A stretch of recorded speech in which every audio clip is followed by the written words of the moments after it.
Before I start the lesson, I have added a couple of bonus videos for you.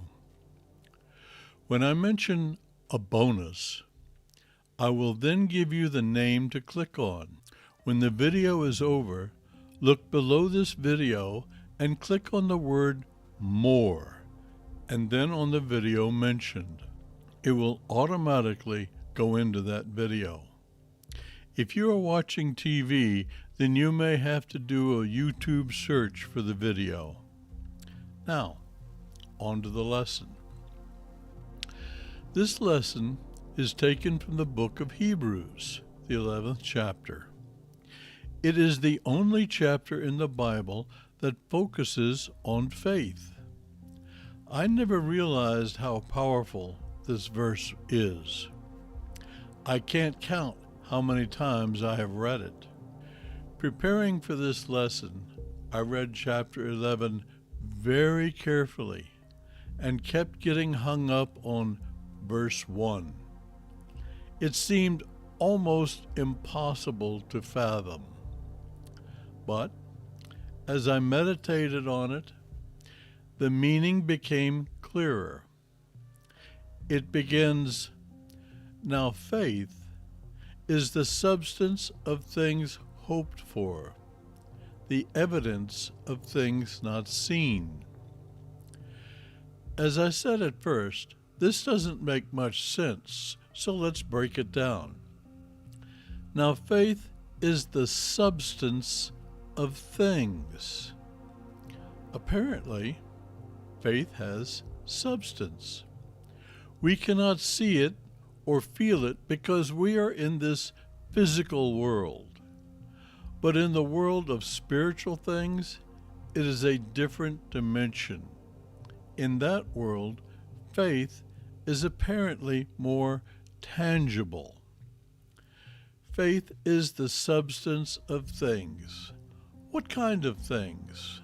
Well, first let's think about the word things.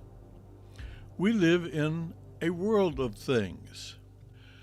There are physical things like houses or cars, or things that we can hold in our hands and feel.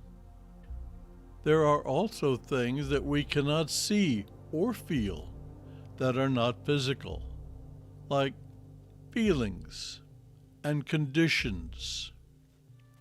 Having faith to change someone's feelings is perhaps the hardest thing to believe for.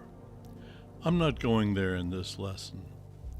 A condition is a state of being, like happy, healthy, or wealthy. There are many kinds of conditions. Here's the verse again. Now faith is the substance of things hoped for, the evidence of things not seen. Hope is an ingredient of faith. Without hope, you have no hope for evidence. Hope is a desire for something that you want in the future. You don't have it now, but you hope for it. When you combine faith with hope, the outcome is the evidence of what you believed in. Recently, I found a little hummingbird on my porch lying on her back, feet up. I thought she was dead, so I picked her up to examine her. She moved. One wing was functional, but the other wasn't. I prayed for her, asking the Lord to heal her wing and set her on my dog's cushion. A few minutes later, she flew away. I have faith, so I mixed it with my hope that she would fly. Her flight was the evidence of my faith. Now here's a bonus for you. Click on, "Did God do this?" Now, let's go back to the verse. There's that word again, now. Now faith is the substance of things hoped for, the evidence of things not seen. Notice how that word now is just hanging onto the verse. It's just there.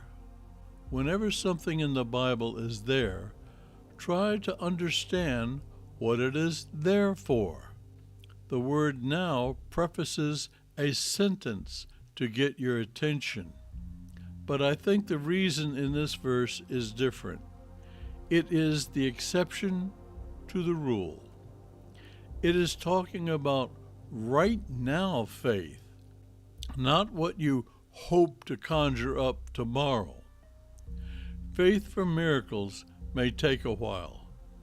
You must retrieve that object of your faith and declare it once in a while.